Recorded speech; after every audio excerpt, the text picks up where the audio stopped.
नमस्कार. आज आपण भारताच्या इतिहासातील एका अशा महत्त्वाच्या वळणाबद्दल जाणून घेणार आहोत ज्याने देशाच्या भविष्याची दिशाच बदलून टाकली. आपण बोलतोय भारताच्या दुसऱ्या पंचवार्षिक योजनेबद्दल. ही योजना म्हणजे औद्योगिक क्षेत्रात एक मोठी धाडसी झेप घेण्याचा प्रयत्न होता. पहिल्या पंचवार्षिक योजनेमुळे शेती तर स्थिर झाली होती, पण आता पुढे काय? विचार करा, एक तरुण नुकताच स्वतंत्र झालेला देश, त्याच्यासमोर दोन रस्ते होते. एक जो ओळखीचा होता, सुरक्षित होता, तो म्हणजे शेतीचा, आणि दुसरा एक मोठी बाजी लावण्यासारखा, तो म्हणजे उद्योगांचा. काय निवडायचं? याच प्रश्नाच्या उत्तरातून भारताच्या आर्थिक इतिहासाला एक मोठी कलाटणी मिळाली. आणि मग सुरू झाली दुसरी पंचवार्षिक योजना 1956 ते 1961 या काळात. या योजनेला नेहरू महालनोबिस योजना असंही म्हणतात. खरं तर हे फक्त एक आर्थिक धोरण नव्हतं. ही होती एक उडी, एका शेतीप्रधान देशाकडून एक औद्योगिक राष्ट्र बनण्याकडे घेतलेली एक धाडसी आणि काहींच्या मते थोडी जोखमीची उडी. हा बदल किती मोठा होता कल्पना करा. पहिली योजना देशाचा पाया मजबूत करत होती, शेती, सिंचन, ऊर्जा यावर लक्ष देऊन. आणि दुसरी योजना, तिने थेट आकाशाला गवसणी घालण्याचं ठरवलं. सगळं लक्ष अवजड उद्योगांवर केंद्रित केलं. म्हणजे हा फक्त धोरणातला बदल नव्हता, तर संपूर्ण विचारसरणीत झालेला बदल होता. बरं, मग एवढा मोठा बदल आला कुठून? ह्यामागे कोण होतं? तर ह्या संपूर्ण योजनेचा जो आत्मा होता ना, त्याला म्हणतात महालनोबिस मॉडेल. आता हे मॉडेल नेमकं काय होतं? चला ते समजून घेऊया. तर हे महालनोबिस मॉडेल सोप्या भाषेत सांगायचं तर कारखाने तयार करणारे कारखाने उभारण्याची एक रणनीती होती. म्हणजे बघा, फक्त शर्ट बनवणारा कारखाना नको, तर आधी शर्ट बनवणाऱ्या मशीन तयार करणारा कारखाना उभारा. हो, सुरुवातीला वेळ लागेल, पण एकदा का मशीन बनायला लागल्या की मग विकासाचा वेग कित्येक पटींनी वाढेल. हा त्यामागचा विचार होता. पण थांबा, या मॉडेलमध्ये फक्त मोठमोठ्या कारखान्यांचा विचार नव्हता. ही खूप हुशारीने आखलेली दुहेरी रणनीती होती. एकीकडे भविष्यासाठी मोठमोठे उद्योग उभे राहत होते, पण दुसरीकडे आजचं काय? लोकांच्या हाताला काम पाहिजे होतं. म्हणूनच लोकांना लगेच रोजगार मिळावा यासाठी लघु आणि ग्रामोद्योगांनाही प्रोत्साहन दिलं गेलं. म्हणजे बघा, मोठं स्वप्न आणि लोकांच्या दैनंदिन गरजा ह्यांचा समतोल साधण्याचा हा एक प्रयत्न होता. आणि मग कागदावरची ही थिअरी जमिनीवर उतरू लागली. देशभरात मोठमोठे प्रकल्प उभे राहायला लागले, इतके मोठे आणि महत्त्वाचे की पंतप्रधान नेहरूंनी त्यांना आधुनिक भारताची मंदिरं असं नाव दिलं. या फक्त सिमेंट कॉन्क्रीटच्या इमारती नव्हत्या. हा होता एका नव्या औद्योगिक भारताचा पाया. या सगळ्या बदलाच्या केंद्रस्थानी काय होतं तर पोलाद, स्टील. कारण तेव्हा कोणत्याही देशाची ताकद त्याच्या पोलाद उत्पादनावरून मोजली जायची. आणि भारताने स्वतःची पोलादी चौकट बनवायला सुरुवात केली, तीही आंतरराष्ट्रीय मदतीने. रशियाच्या मदतीने भिलाई, जर्मनीच्या मदतीने रूरकेला आणि ब्रिटनच्या मदतीने दुर्गापूर. हे 3 मोठे पोलाद प्रकल्प तर जणू या योजनेचा चेहराच बनले. पण गोष्ट फक्त पोलादाची नव्हती.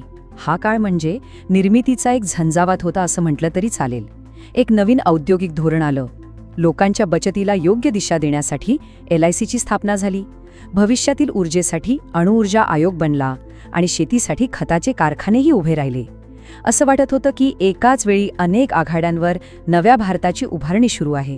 ठीक आहे, योजना तर खूप मोठी होती, स्वप्नही मोठी होती, पण प्रत्यक्षात काय झालं? जी ध्येय ठरवली होती ती साध्य झाली का? चला आता या योजनेच्या यशापयशाचा एक आढावा घेऊया. सुरुवात करूया एका मोठ्या यशाने. या योजनेने राष्ट्रीय उत्पन्नात वार्षिक 4.5% वाढीचं लक्ष ठेवलं होतं.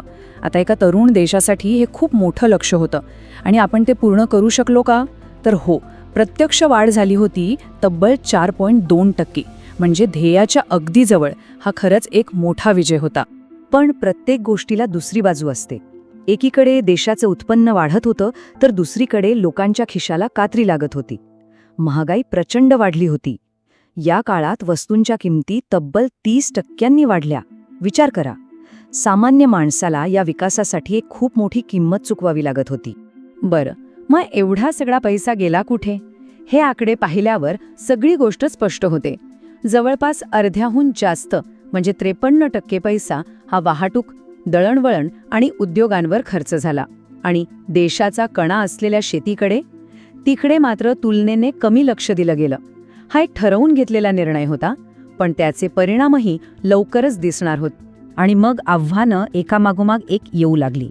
परदेशातून मोठमोठी मशिनरी आणल्यामुळे परकीय चलनाची कमतरता भासू लागली. उद्योगांवर जास्त लक्ष दिल्यामुळे देशात अन्नधान्याचा तुटवडा निर्माण झाला. आणि या सगळ्यावर कडी म्हणजे 1956मध्ये सुएझ कालव्याचा आंतरराष्ट्रीय संकट उभं राहिलं, ज्यामुळे भारताच्या व्यापारालाही मोठा फटका बसला. म्हणजे अडचणी चारही बाजूनी येत होत्या. मग आता प्रश्न उरतो की या योजनेला यशस्वी म्हणायचं की अयशस्वी. खरं तर याचं उत्तर इतकं सोपं नाहीये. कारण या योजनेचा भारतावर जो परिणाम झाला ना, तो खूप खोलवर आणि दुर्गामी होता. चला, तोच वारसा आता समजून घेऊया. आणि ह्याच गोष्टीत या योजनेच्या वारशाचं सार दडलंय. बघा, कितीही अडचणी आल्या असल्या तरी ह्या योजनेने खूप महत्त्वाचं काम केलं. प्रसिद्ध अर्थतज्ञ W. रॉस्ट्रोफ म्हणतात की या योजनेने भारतीय अर्थव्यवस्थेला टेक ऑफ स्टेजवर आणून ठेवलं, म्हणजे उड्डाण करण्याच्या अवस्थेत. एखाद्या विमानाचं उदाहरण घेऊ. पहिल्या योजनेने विमानासाठी धावपट्टी तयार केली आणि दुसऱ्या योजनेने सगळ्या अडचणींसकट का होईना त्या विमानाला धावपट्टीवरून हवेत झेपावण्यास मदत केली. हो, उड्डाण थोडं खडबडीत होतं, पण विमान हवेत गेलं होतं, हे महत्त्वाचं. म्हणूनच या योजनेचा वारसा दुहेरी आहे. एकीकडे आज आपण जो औद्योगिक भारत पाहतो त्याचा पाया ह्याच योजनेने रचला.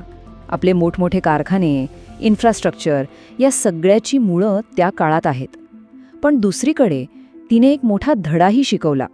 तो म्हणजे जलद विकासाची एक किंमत मोजावी लागते आणि ती किंमत कधीकधी महागाई आणि असंतुलनाच्या रूपात समोर येते. आणि हाच प्रश्न ही योजना आजही आपल्यासमोर उभा करते. कोणत्याही विकसनशील देशासाठी योग्य मार्ग कोणता? एकदम वेगाने मोठी जोखीम पत्करून औद्योगिकरण करायचं, की मग सावधपणे हळूहळू पण संतुलित विकास साधायचा? 1950च्या दशकात भारताने निवडलेला मार्ग आजही या प्रश्नावर विचार करायला भाग पाडतो.